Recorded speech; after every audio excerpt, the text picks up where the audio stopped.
আল আদ ইংরেজিতে বলে জাস্টিস, ন্যায় বিচার, সুবিচার, সুশাসন। সব জায়গায় এই জাস্টিস থাকা দরকার। Justice should be prevailed in the society.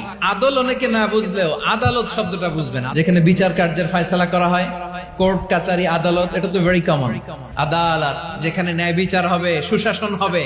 কিন্তু ভাগ্যের কি নির্মম পরিহাস, ওখান থেকে মিথ্যা সাক্ষী দিয়ে মনমতো রায় দিয়ে দেয়া হয়। এগুলোর পরিবর্তন হওয়ার দরকার আছে না নাই? আদলের বিপরীত হচ্ছে জুলুম। যে সমাজে আদল থাকে না, সেই সমাজে জুলুম মানুষের ঘাড়ে চেপে বসে। জুলুম মানে হচ্ছে বৈষম্য। বৈষম্যের স্থান ইসলামে নাই, অবিচারের স্থান ইসলামে নাই।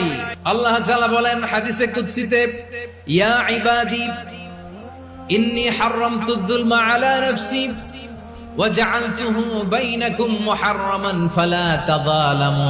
আমার গোলামেরা শোনো, নিশ্চয় আমি আল্লাহ তাআলা জুলুমকে আমি আমার উপরে হারাম করেছি, অনুরূপ ভাবে জুলুম করাকে তোমাদের উপরেও হারাম করেছি। ফলে ফালা তাযালামু, তোমরা একে অপরের সাথে জুলুম করো না। নির্দেশনাটা কার? যে আমি জুলুমকে নিজের জন্য হারাম করেছি এবং তোমাদের জন্য হারাম করেছি। আমরা আর এরকম কোন জুলুম বাংলাদেশে দেখতে চাই না। জোরে বলেন ঠিক কিনা?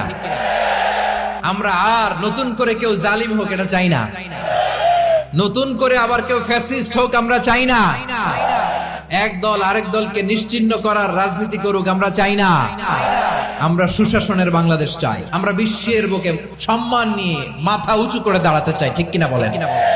আল্লাহ তাআলা আদলের আদেশ দিয়েছেন, সুশাসনের, ন্যায় বিচারের আদেশ দিয়েছেন। ইন্নাল্লাহা ইয়ামুরু বিল আদল।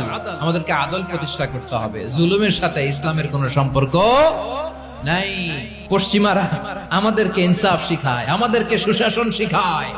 আর ইনসাফ, সুশাসন, ন্যায় বিচার, সুবিচার, জাস্টিস কারে বলে বিশ্বনবীর বায়োগ্রাফি থেকে জেনে নাও।